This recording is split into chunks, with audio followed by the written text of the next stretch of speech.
పిల్లలు కావాలని మీ కలను నెరవేర్చుకోండి. సంప్రదించండి హెగ్డే ఫెర్టిలిటీ, హైదరాబాద్, తెలంగాణ.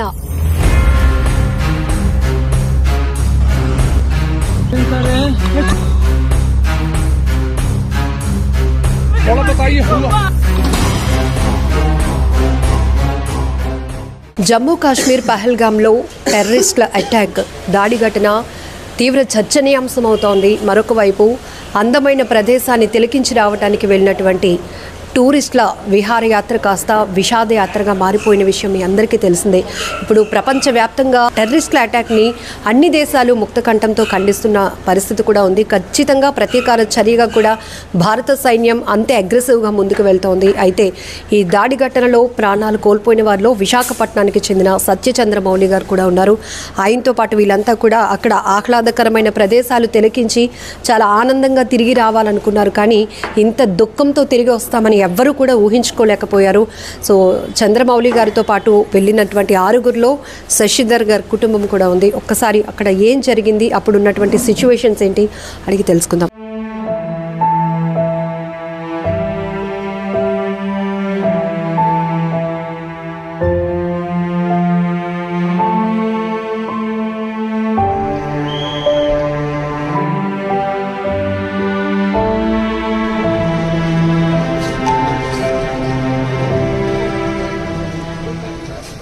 చాలా బాధాకరమైన విషయం అండి. మీరు చెప్పడానికి కూడా చాలా ఓపిక, ఎందుకంటే అంత దుఃఖంతో ఉన్నారు ప్రతి ఒక్కరు. కానీ వెళ్ళినప్పుడు ఎప్పుడు వెళ్ళారు, అక్కడ జరిగినటువంటి ఘటన? 18వ తారీఖున బయలుదేరి వెళ్ళామండి. ఆ రోజు యాక్చువల్గా ఆయన బర్త్డే. ఆ బర్త్డే రోజు బాబా అందరూ విష్ చేసాము. అంతా అయిపోయినాక, టూర్ అయిపోయినాక సెలబ్రేట్ చేసుకుందామని కూడా చెప్పాను. అక్కడి నుంచి లోకల్గా గుల్మార్గ్, సోనామార్గ్, శ్రీనగర్ లోకల్ అన్నీ చూసాము. అంతా చాలా సరదాగా ఎంజాయ్ చేసాం. టూర్ అంతా కూడా ఆయనే ప్లాన్ చేసేవారు. ఎక్కడ లీడ్ చేయడం కూడా ఆయన లీడ్ చేసి, ఇక్కడ ఫలానా వెళ్ళాలి, ఇక్కడికి ఇలా వెళ్ళాలి అన్నీ కూడా లీడ్ చేశారు. ఎవరికి లేడీస్ కానీ ఎవరికైనా ఏదైనా అవసరం ఉండే పాప ఆయన ఎటెండ్ అవుతుండే, వాళ్ళకి చేయాలమ్మా ఇలా చేయాలమ్మా అన్ని పాప ఆయన చెప్తూనే ఉండేవారు. అంతా బాగా చేసి నిన్న అయిపోయినాక నిన్న యాక్చువల్గా కట్రా వెళ్ళి, కట్రా నుంచి ఈరోజు వైష్ణోదేవి మాత టెంపుల్ దర్శనం కూడా ప్లాన్ చేసుకున్నాను. ఇంతలో ఇలా ఇంతగా జరుగుతున్నా అస్సలు ఊహించని సంఘటన అండి. చాలా బాధాకరం. పహల్గామ్ యాక్చువల్గా ఏమైందంటే, పహల్గామ్ అక్కడ మినీ స్విట్జర్లాండ్ అని ప్లేస్ ఉంది, డైసన్ వ్యాలీ అంటారు. అది ఒక 1.5-2 కిలోమీటర్స్ కొండ మీద ఉన్నది. మీదకి వెళ్ళటానికి రాళ్ళు రప్పలు తేరిన వాగు ఉంది. ఆ వాగులో నుంచి గుర్రాల మీదనే వెళ్ళాలి, ఇంక వేరే దారి లేదు. రెండు వైపులా కొండ వాళ్ళు. సో గుర్రాల మీద వెళ్తూనే మేము చాలా కష్టంగా అనిపించింది. కొంత దూరం వెళ్ళినాక ఆగిపోయి ఆడవాళ్ళు వెనక్కి వెళ్ళిపోదామంటే ఆయనే మమ్మల్ని ఎంకరేజ్ చేశారు. మనం చూడటానికి వచ్చాము, ఇంత వచ్చి ఇక్కడి నుంచి వెళ్ళిపోతే ఎలాగా, 10 నిమిషాలు కదా వెళ్దామంటే సరే అని నేను ఆయన వీళ్ళని సర్ది చెప్పి తీసుకువెళ్ళాం. వెళ్ళి లోపలికి వెళ్ళగానే ఎంట్రన్స్లోనే యాక్చువల్లీ సమ్ రెస్టారెంట్స్ ఏవో ఉన్నాయి. తిందామా అనుకుని ముందు టాయిలెట్స్కి వెళ్దామని, అక్కడి నుంచి ఒక 100-150 మీటర్స్ దూరంలో టాయిలెట్స్ ఉన్నాయి. అక్కడికి వెళ్ళామండి. వెళ్ళి మాలో 2-3 టాయిలెట్స్కి వెళ్ళి బయటకు వచ్చారు. ఆయన కూడా టాయిలెట్లకు బయటకు వచ్చేసరికి 1-2 గన్ షాట్స్ వినబడినాయి. సో దూరంగా ఎక్కడ ఎవరైనా బర్డ్స్ దేనో షూట్ చేస్తున్నారేమో అనుకున్నాం. ఎందుకంటే అంత పెద్ద గ్రౌండ్లో ఉంటుంది, పెద్ద గోల్ఫ్ కోర్స్ లాగా. ఆ వెనకనే పెద్ద ఎత్తైన పైన్ ట్రీస్ ఉంటాయండి. ఆ వెనుకనే హిమాలయస్ కనబడుతుంటాయి, అది సీనరీ. సో ఆ చెట్లు ఆ పక్క నుంచి మాకు సౌండ్ వినబడ్డది. సో మేము ముందు అనుకోలే. ఆ తర్వాత మళ్ళీ 3-4 షాట్స్ వినబడ్డాయి. అప్పుడు ఆడవాళ్ళ ఏడుపులు అరుపులు వినబడ్డాయి. చూసేసరికి గ్రౌండ్ మధ్యలో 2-3 ఆడవాళ్ళు వాళ్ళ ఎదురుగా మనుషులు పడిపోయి ఉన్నట్టుగా ఉంది, ఒక నిలబడి కాలుస్తున్నట్టుగా కనపడింది. ఫస్ట్ మీరు ఫైర్ షాట్స్ విన్నప్పుడు ఏవో బర్డ్స్ షూట్ అవుతుంది అనుకున్నారు? అంతే అనుకున్నాం. ఏంటంటే ఇదే టెర్రరిస్ట్ అటాక్ అని అనుకోలే, ఎక్కడ ఏదో హంటింగ్ లాంటిది ఏదో చేస్తున్నారేమో అనుకున్నాను. ఆ తర్వాత 3-4 షాట్స్ వినబడి ఆడవాళ్ళ ఏడుపులు వినబడి అప్పుడు చూసారు గ్రౌండ్ మధ్యలో 1-2 టెర్రరిస్టులు కనబడ్డారు. వాడు షూట్ చేస్తుంటారో కనబడుతుంది, ఆడవాళ్ళ ఏడుపులు వినపడుతుంది. అప్పుడు అక్కడ చుట్టుపక్కల హోటళ్ళు అక్కడే మేజర్ అందరూ ఉన్నారు. వాళ్ళందరూ పరిగెత్తడం మొదలుపెట్టారు. ఒక 400-500 మంది ఉన్నారండి. ఇంకా కింద నుంచి మీదకి కంటిన్యూస్గా వస్తూనే ఉన్నారు. మేము ఒక 10-15 మంది టాయిలెట్స్ దగ్గర ఉన్నాం. సో మేము టాయిలెట్ వెనక్కి దాక్కున్నాం. ఏం చేయాలో మాకు అర్థం కాలేదు, ఏం చేయాలో తెలియదు. మీ 6గురు ఒకే చోట? మేము 6గురు ఒకే చోట ఉన్నాం. మాతో పాటు ఇంకొక 3-4 ఫ్యామిలీస్ అక్కడ టాయిలెట్స్ కోసం వచ్చిన వాళ్ళు ఉన్నాం. సో వెనక నుంచి చూస్తున్నా ఏం చేయాలో అర్థం కాల. అప్పట్లో అంతలోని ఒక టెర్రరిస్ట్ మాకు రావడం కనబడేసరికి అమ్మాయి వీడు వస్తున్నాడు, వస్తే ఇక్కడ డేంజర్ అని చెప్పి వెనక నుంచి పారిపోతాడు. తుపాకీతో ఉంది, తుపాకీ పెద్దగా గన్ను AK-47 లాగా ఉంది అది గన్ను. వాడు ఆ డ్రెస్ అది తెలుస్తుంది, వాళ్ళ ఎటైర్ తెలుస్తుంది. వాడు ఇటువైపు వస్తున్నాడని కనబడగానే మేము ఎటు పారిపోవాలంటే వెనక అంత చుట్టూ ఫెన్సింగ్ ఉంది. ఆ ఫెన్సింగ్ కింద నుంచి కొద్దిగా అంటే అందులోంచి దూరిపోయి అందరం ఒకరోజు జారిపోయి బయటికి వెళ్ళాం. నా చంద్రమౌళి గారు నా మిస్సెస్ కొద్దిగా వెనక్కి ఉన్నారు. ఆయన దూరి నా మిస్సెస్ ఫెన్సింగ్లో దూరలేకపోతే పాప ఆయన చేతులు ఇచ్చి సాయం చేసి లాగి బయటకు తీసి ఆ బయటకు వచ్చినాక ఏంటంటే మళ్ళీ చిన్న వ్యాలీలా ఉంటుంది, వాగు ఉంది. ఆ వాగు దాటి మళ్ళీ కొండ వాళ్ళు ఉంది, అటువైపు చెట్లు ఉన్నాయి. అటువైపు వచ్చేసాం అందరం. వచ్చేసి ఒక్కొక్కరు ఒక చెట్టు చాటుకి సర్దుకుంటున్నాం ఇలాగ. ఇంకా అంతలో చెట్టు చాటు సర్దుకునేసరికి ఇంతలో మా వెనకని వీడు వచ్చాడని మేము నోటీస్ బయటకు వచ్చాడు అనుకోలే. వాడు బయటకు అక్కడికి వచ్చేసాడు, మమ్మల్ని ఫాలో అవుతున్నాడు. నేను ఒక 100 మీటర్స్ దూరంలో ఒక చెట్టు చాటున్నాను. నేను చూసేసరికి వీళ్ళు ఆడవాళ్ళు నా భార్య ఇంకొక ఆమె ఒక చెట్టు చాటుని కనబడ్డారు. చూస్తున్నాను ఏంటి అని సరే వీళ్ళకి దగ్గరలో కనబడ్డాడు. ఏం చేస్తున్నాడు నాకు అర్థం కాల. ఫైర్ చేయడం చూశాను. వాడు 2-3 షాట్స్ ఇలా ఫైర్ చేస్తాను. నాకు మౌలి గారు కనబడలేదు, చంద్రమౌళి గారు కనబడలేదు. చూసి వీళ్ళ వైపు 2 అడుగులు వేశాడు, ఆడవాళ్ళ వైపు వేసి మళ్ళీ వెనక్కి వెళ్ళిపోయాడు. అమ్మ వెనక్కి వెళ్ళిపోతున్నాడు, ఫోన్లో ఇవి ఏమి చేయలేదు అని అనుకున్నాం. మౌలి గారికి ఇట్లా జరిగిందని సంగతి కూడా నాకు కనబడలేదు. వీళ్ళు పక్కన 20 అడుగుల దూరంలో వీళ్ళు ఉన్నారు. వీళ్ళు చూశారు. అయితే పడిపోయారు అని ఒకరు అంటున్నారు, కాదు పడుకుండిపోయారు, తప్పించుకోవడానికి పడుకుండిపోయారని అన్నారు. ఇంకా అంతే. మరి మేము ఆయన భార్య మేము అందరం కూడా ఇంకా నెమ్మది దిగుతున్నాం. ఆమె భార్య అంటున్నాం తప్పించుకోవడానికి పడుకున్నారు అన్నప్పుడు కొంచెం మనసుకు అదే మా ధైర్యం ఉండి అంతే. తప్పించుకోవడం పడుకున్నారు, వచ్చేస్తారు. మనం ఎవరు నిలబడకూడదు ఇంకా, ఎందుకంటే లోపల నుంచి సౌండ్స్ వినబడుతున్నాయి, గన్ సౌండ్స్ వినబడుతున్నాయి. సో ఇంకా అది వాళ్ళు ఎవరు ఎటు నుంచి వస్తారో తెలియదు కాబట్టి నెమ్మదిగా దిగిపోతాం. 10 దిగిపోతున్నాం. ఆయన భార్య నాగమణి గారు అంటున్నారు, మౌలి గారు రావాలి కదా అంటే పదండి ఒకరోజు వచ్చేద్దాం, ఆయన కూడా వచ్చేస్తారు, మనం ఆగకూడదు ఎవరు కూడా, ఎవరు ఆగినా ప్రమాదం, ఆయన వస్తారు పదని చెప్పి అలా నెమ్మదిగా దింపుతూ అలా ఒకరికొకరు సాయం చేసుకుంటూ ఆ వాగులోంచి కొండల రాళ్ళు తెలియని వాగులోంచి దిగుతూ ఆప్సపడపడు కిందకు వచ్చేసరికి ఒక 2 అవర్స్ వరకు పట్టిందండి. మేము దిగుతుండగా ఒక 3/4 కవర్ అయినాక అప్పుడు పోలీసుల మీదకి రావడం కనబడింది. ఎందుకంటే సిగ్నల్ కిందకి వెళ్ళదు అనుకుంటాను. మీద నుంచి ఎవరో వీళ్ళు గుర్రాలు నడిపే వాళ్ళు స్పీడ్గా కిందకి వెళ్ళి పోలీసులకు ఇన్ఫార్మ్ చేసినట్టున్నారు. సో పోలీసులు చేరేసరికి అక్కడ వాళ్ళకి ఏంటంటే మేజర్ ఆ గ్రౌండ్ అక్కడ ఒక్క పోలీస్ కూడా లేడు, సెక్యూరిటీ అంటూ లేదు. దానివల్ల టెర్రరిస్టులకు ఎటువంటి ఎదురు లేదు. సో వాళ్ళు చాలా కామన్గా నడుచుకుంటూ ఫ్రీగా వచ్చి ఎవరైనా కాల్చుకుంటూ వెళ్ళిపోతున్నట్టుగా ఉన్నారు, అంత ఫ్రీ. మేము ఎందుకంటే డిఫెన్స్లెస్, హెల్ప్లెస్ అది. మరి దానివల్ల ఇంకా మరి వాళ్ళకి ఎదురు లేదు అక్కడ. మా అదృష్టం అంటే మీరు వెళ్ళినప్పటికీ అక్కడ చాలా గ్యాదరింగ్ కూడా ఉంది. ఇప్పుడు ఎవరైతే నవవధువు మనం చూసాం కదా, నర్వాల్ గారు వాళ్ళు కూడా హనీమూన్కి వచ్చిన వాళ్ళు ఉన్నారు. పిల్లలతో హ్యాపీగా ఎంజాయ్ చేసి ఒక ట్రిప్ మెమొరబుల్గా మార్చుకోవాలని అనుకున్న వాళ్ళు ఉన్నారు. మీరు కూడా ముందు నుంచి ట్రిప్ ఎప్పటి నుంచి ప్లాన్? ఒక 15 days to 1 month ముందు నుంచి చంద్రమౌళి గారు ఈ ట్రిప్ ప్లాన్ చేశారండి. మెయిన్ శ్రీనగర్లో తులిప్ ఫ్లవర్ షో ఉంటుంది, ఈ టైంలో ఏప్రిల్లో ఉంటుంది కాబట్టి దానికోసం వెళ్ళాలి. అది చూసుకుంటూ అన్నీ కలిపి వెళ్దాం. ఆయనే టూర్ ప్లాన్ చేశారు, ఆయన అన్ని టికెట్స్ బుక్ చేయించారండి. అన్ని కలిపి 1 week ట్రిప్ ప్లాన్ చేసుకున్నాం. 6 members names and age A group ఉంటుంది? చంద్రమౌళి గారు 70 years అండి. చంద్రమౌళి గారు మిస్సెస్ 66 years ఎంత ఉంటుంది, నాగమణి గారు. అలాగే అప్పన్న గారు ఉన్నారు, ఆయన 73 సంవత్సరాలు. ఆయన భార్య శశికుమారి గారు 62 సంవత్సరాలు. నేను నా పేరు శశిధర్, నా 62 సంవత్సరాలు. నా భార్య సుమిత్రాదేవి 55 సంవత్సరాలు అండి. సినిమాల్లో చూస్తాం ఇలాంటి సీన్స్, అవి క్రియేటివ్ అయినా కూడా భయపడతాం. కానీ వాస్తవంగా మీరు చూసినప్పుడు అది కూడా ఒక లేడీ అయి ఉండి ఏంటి అసలు సిచ్యువేషన్ అక్కడ ఆ చప్పులకే మేము అసలు ముందు వణికిపోయామండి. ఏం జరుగుతుందో మాకు అర్థం కాలేదని. ఈయన చెప్తున్నారు, అమ్మో ఇక్కడ ఏదో అటాక్ అవుతుంది వెళ్ళిపోవాలి అని అన్నారు. అంటే మేము నమ్మటం లేదండి. అంటే ఇక్కడ ఎందుకు జరుగుతుంది అన్న మాకు అస్సలు అలాంటి ఆలోచన కూడా మాకు లేకపోవడం వల్ల మేము నమ్మలేదండి. అసలు అక్కడ ఉన్న వాతావరణం అలాంటి ఆలోచన అవకాశం లేదు. పోలీసులు అండి ప్రతి ఏరియాలో కూడా ఎంత ఎక్కువ మంది ఉన్నారు, ఎంతమంది ఆర్మీ వాళ్ళు తిరుగుతున్నారు అనేది చెప్పలేమండి. పాపం క్రిందంతా కూడా కంప్లీట్ పోలీసుల అండర్లోనే ఉందనే చెప్పాలి.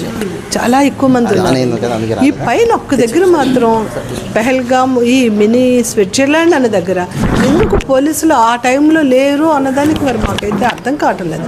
ఎందుకంటే ఒక్క పోలీసు ఉన్నా కూడా ఆయన తప్పకుండా ఆయన్ని ఎదిరిస్తాడు. ఇంకొకరు ఎవరో వాళ్ళు ఆపుతున్నారంటే వాళ్ళు కూడా తగ్గుండే వాళ్ళండి. వాళ్ళకి అవకాశం లేదు.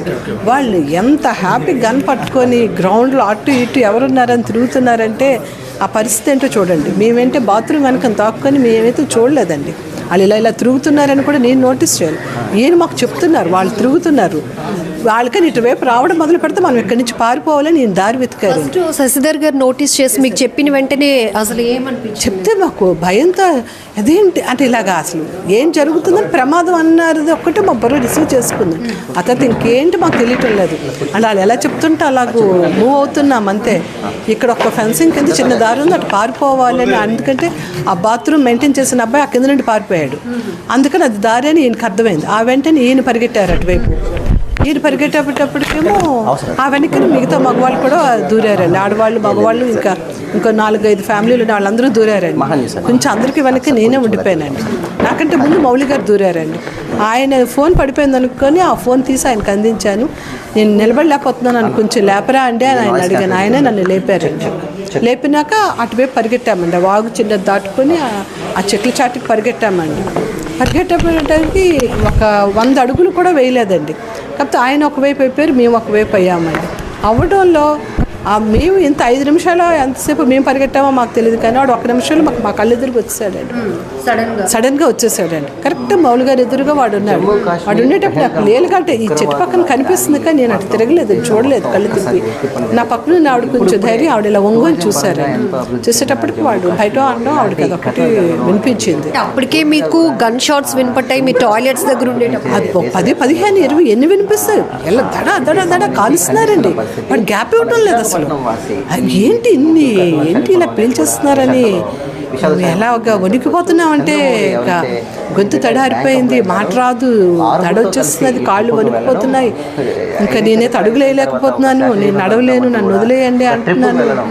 ఇంకా అది మరి నేను మీకు అది ఎలా చెప్పాలో కూడా నాకు తెలియటం లేదండి. అంత దీనిగా ఉందండి. షాక్ మరి చాలా ఇది ఇంకా అయిపోయింది మా లైఫ్ ఇక్కడితో సరేనా అనుకున్నామండి. అది ఎందుకంటే ఆయన చంపేసి మా వైపు 2 అడుగులు వేసాడండి. ఆ డేట్ కన్ఫర్మ్ వీళ్ళిద్దరే ఆడవాళ్ళు ఉన్నారా అన్నది వాడు కనిపించడంతో వాడు మరి మా వెనక ఇంకా ఇళ్ళ వైపు వెళ్ళకుండా వెనక్కి తిరిగాడండి. మళ్ళీ గ్రౌండ్ వైపు వాడు వెనక్కి వెళ్ళాడండి. అందుకు మేము బ్రతికాము. అదొకటే అక్కడ జరిగింది. మౌలి గారికి స్టంట్స్ వేయటం వల్ల కాస్త ఆయనకి హెల్త్ కూడా అంటే అలాగే లేదండి. వాళ్ళు ఆయన వాకింగ్ చేస్తారు రెగ్యులర్గా, చాలా యాక్టివ్గా ఉంటారండి. కేవలం ఆయన కూడా భయం వలన ఆ షాక్లో కొంచెం స్లో అయ్యారని నేను అనుకుంటానండి.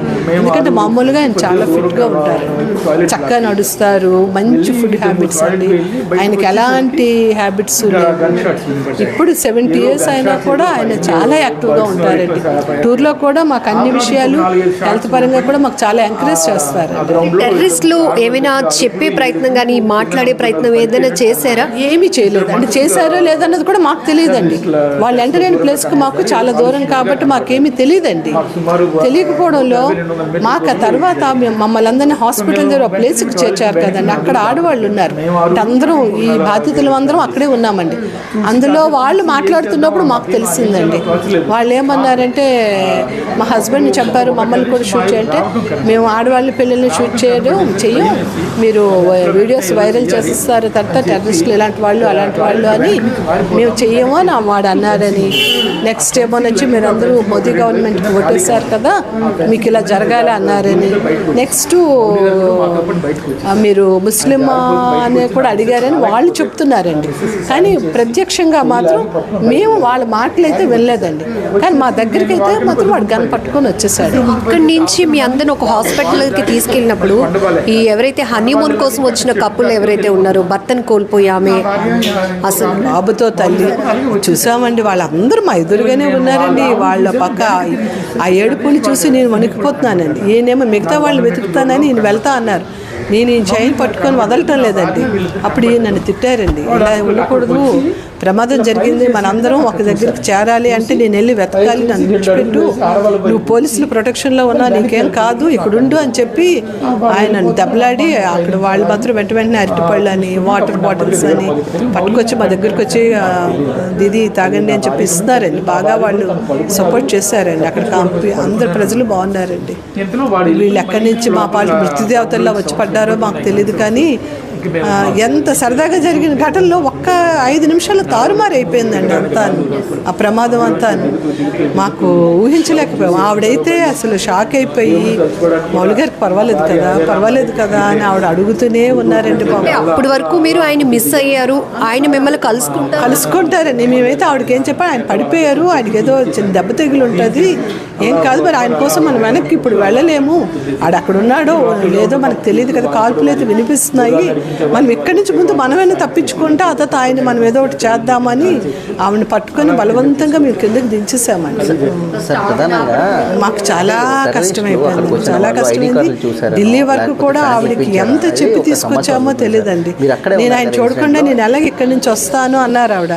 రావాలి, పోలీసులు మనల్ని ఇక్కడ ఉండొద్దు అని చెప్తున్నారు, వాళ్ళు మనందరినీ కాపాడలేరు, ప్రొటెక్షన్ ఇవ్వలేరంటే మనల్ని వెళ్ళిపోమంటున్నారు, మనం వెళ్ళిపోవాలి అని చెప్తుంటే అప్పుడే ఆవిడ ప్రయాణానికి అంగీకరించారండి. 6 ఎంతో సరదాగా వెళ్ళినప్పుడు ఎంతో సరదాగా కబుర్లు చెప్పుకుంటూ ముందు టూర్ తాలూకు విశేషాలు మాట్లాడుకుంటూ నెక్స్ట్ ఇది చాలా మంచి మెమరీస్ మనకి, ఇంకా మనం లేట్ చేయకూడదు, ఇంకో 6 నెలల్లో ఇంకో దగ్గర వెళ్ళడానికి ప్లాన్ చేద్దాము, నేను ప్లాన్ చేసి మీకు చెప్తాను, మీరు రెడీగా ఉండండి అని అంత చెప్పారండి ఆయన. పాపం అలాంటి మనిషి, అంత మంచి మనిషి ఆ విధంగా జరగడం మాత్రం మాకు చాలా, అంటే ఏ మాట చెప్పినా కూడా చాలా చిన్నదేనండి ఆయన విషయంలోనండి. చాలా మంచి మనిషి అండి, ఎవరికి ఆయన హాని చేసే ఇది ఆయన స్వభావం చాలా నెమ్మది, చాలా మంచి మనిషి. ఆయనకు అలా జరగడం మాత్రం చాలా బాధగా ఉంది. ఆవిడికి ఏమీ తెలియదండి పాపం, ఎంత నెమ్మదో తెలియదండి. ట్రిప్కి వెళ్ళిన తర్వాత ఆ ఫ్యూ అవర్స్లో ఎప్పుడైనా వాళ్ళ అమ్మాయిలతో మాట్లాడి చాలాసార్లు మాట్లాడామండి. ఆ టూర్కి మేము గుర్రాల మీద ఉన్నప్పుడు కూడా ఆ పిల్లలు ఉదయం సాయంకాలం 2 పూట్ల ఫోన్లు చేస్తున్నారు, మాట్లాడుతున్నారండి. 1 వీక్ ముందే ఒక అమ్మాయి వెళ్ళిందండి ఇక్కడ నుండి. ఆ పాప వెళ్ళిన 2 డేస్లో ఈ ప్రోగ్రామ్ అండి. ఆ అమ్మాయి చేరిన 1 వీక్కి ఇప్పుడు మళ్ళీ అమ్మాయి వెనక్కి రావాల్సిన పరిస్థితి వచ్చిందండి. అదే పాపం వాళ్ళ నాన్నగారిని అక్కడ ఫుడ్ తిన్నప్పుడు కూడా వాళ్ళు ఫోన్ చేశారండి. పిల్లలు చేస్తే మాట్లాడారు, వాళ్ళ మనవడు వాళ్ళందరూ కూడా మాట్లాడుతున్నారండి, అందరూ మాట్లాడుతున్నారండి ఫోన్లో. పిల్లలందరూ చాలా ఎంత మంచి ప్లేస్ అమ్మా, మీరు కూడా చూడాలి, బాగా ఎంజాయ్ చేయొచ్చు ఆయన అలా చెప్తూనే ఉన్నారు. మేడం మీరు చెప్పినట్టు అడుగడుగునా పోలీసులు ఉన్నారు, కేవలం ఇప్పుడు దాడి ఎక్కడైతే అటాక్ జరిగిందో ఆ చోట మాత్రమే లేరండి పోలీసులు. వీళ్ళు ఏ డ్రెస్ కోడ్లో ఉన్నారండి? వీళ్ళు పోలీసు డ్రెస్లో ఉన్నదండి, కింద ప్యాంటే నేను చూశాను. ఈ పోలీసులు వేసుకుంటారు కదా, ఆర్మీ వాళ్ళు వేసుకుంటారా, ఈ చెక్స్ ఒకలాంటి ఇది పోలీసు క్లాత్ ఉంటుంది, ఆ క్లాతే ఉందండి వాళ్ళ ఒంటి మీద. అందుకని కిందకే చూశాను, ఆ గన్ కూడా వాడు కనిపిస్తుంది. అంటే మీ ముందుకి అగ్రెసివ్గా రాబట్టి అతను టెర్రరిస్ట్ అని గమనించారు, లేదంటే యూనిఫామ్లో పోలీసు అనుకుంటామండి. ఎవరైనా అందరూ అలాగే కనిపిస్తున్నారండి. ఈ గుర్రం అబ్బాయిలు అలాగే ఉన్నారు, మామూలు వాళ్ళు అలాగే ఉన్నారు, అందరూ. మాకైతే మేము హాస్పిటల్ దగ్గర కూర్చోబెట్టిన ఏ మనిషి వస్తున్నా భయపడిపోతున్నాం. వీళ్ళు మనిషా, మామూలు టెర్రరిస్టా, పోలీసా మాకు తెలియటం లేదనమాట అండి. చాలా చాలా భయంకరమైన, కొంతమంది ప్రాణాలు పోగొట్టుకున్నారు. ఇంకా టూరిజం అనేటప్పటికీ అందరికీ ఒక రకమైన వణుకు వచ్చేస్తుందండి. ఎంత అందమైన ప్లేస్ ఉంటే మాత్రం ఏంటండి, ప్రాణాలకి హామీ లేని దగ్గర మేము వెళ్ళి ఏం చేయగలమండి. వాళ్ళు అందరూ అదే అడిగారండి, వాళ్ళకి గవర్నమెంట్కి అడుగుతున్నారు. అందరూ వచ్చారండి పోలీసులు, వాళ్ళందరినీ వాళ్ళు అడిగారు, ఇంత ప్లేస్ అని మీరు మాకు ప్రొటెక్షన్ ఇవ్వలేనప్పుడు మేము ఏ రకంగా ఇంకెక్కడికి రాలేం కదా. మరి వీళ్ళందరికీ జీవనాధారం అయితే మాత్రం టూరిజం అండి. ఇప్పుడు ఆ టూరిజం మీద ఈ వీళ్ళు దెబ్బ కొట్టారండి. అప్పుడు ఏమవుతుందంటే గవర్నమెంట్ ఫెయిల్యూర్ కింద వాళ్ళు చూపించుకోవాలనా, వాళ్ళ ఆశయం ఏంటో మాకు అర్థం కాలేదు. మామూలు ప్రజల్ని కాల్చడం వల్ల వాళ్ళకి వస్తున్నది ఏంటండి, దీంతో వాళ్ళు ఏం సాధిస్తారండి? ఇదా వాళ్ళు ఫైట్ చేసే విధానం అండి. అది మాకు చాలా బాధ కలిగించిందండి. ఏ కోణంలో కూడా మనుషుల్లాగా వాళ్ళు ప్రవర్తించలేదండి. అవసరం లేదండి, బుల్లెట్స్ షూట్ చేసేస్తూ ఉంటే ఇంకేంటండి అది. వాళ్ళు ఒక నిమిషం ఆగడమో వీళ్ళు ఏంటి అని ఆలోచించే పరిస్థితి అక్కడ లేదండి. వాళ్ళు వచ్చారు, కాల్చాలనుకున్నారు, కాల్చేసి వెళ్ళిపోయారండి. వాళ్ళు ఏమవుతున్నారు అనేది వాళ్ళకి అనవసరం అండి. కానీ వాళ్ళ ఉన్న విచక్షణ ఒకటి, ఆడవాళ్ళు పిల్లలు మేము ముట్టం అనుకున్నారు. అది కూడా మాకు ఇప్పుడంటే కింద హాస్పిటల్ దగ్గరికి వెళ్ళినాక మాకు అర్థమైంది.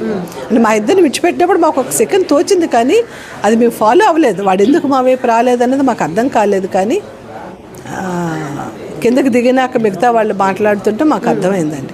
ఎందుకంటే ఆవిడ భర్త చనిపోయినా కూడా అరగంట పాటు ఆ డెడ్ బాడీ దగ్గర ఆవిడ కూర్చుని ఉందంటే చూడండి ఆవిడ ఎలా తట్టుకొని ఉందో. మరి మాకు అసలు ఆవిడ చెప్తూ ఉంటే నేను వణికిపోయానండి అక్కడైతే.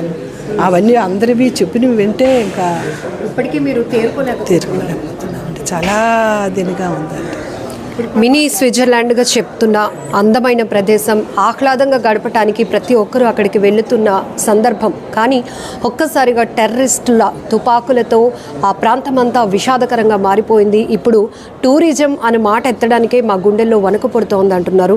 అలాగే చంద్రమౌళి గారు సిచ్యువేషన్ కావచ్చు, ఆ టెర్రరిస్టులు ఎవరైతే ఆ AK-47 లాంటి గన్నలతో ముందుకు దూసుకొస్తున్నప్పుడు మా అందరి గుండెలు అదిరిపోయాయి అంటూ అక్కడికి టూర్కి వెళ్ళినటువంటి వాళ్ళు చెప్తున్న మాటలు వింటేనే చాలా భయం వేస్తోంది. ఈ సిచ్యువేషన్ ఇంకా ఎలాంటి స్థాయికి వెళ్తుందో తెలియదు. కానీ ప్రస్తుతం బాధిత కుటుంబాలను అయితే ఓదార్చడం మాత్రం ఎవరి తరం కూడా కావటం లేదు.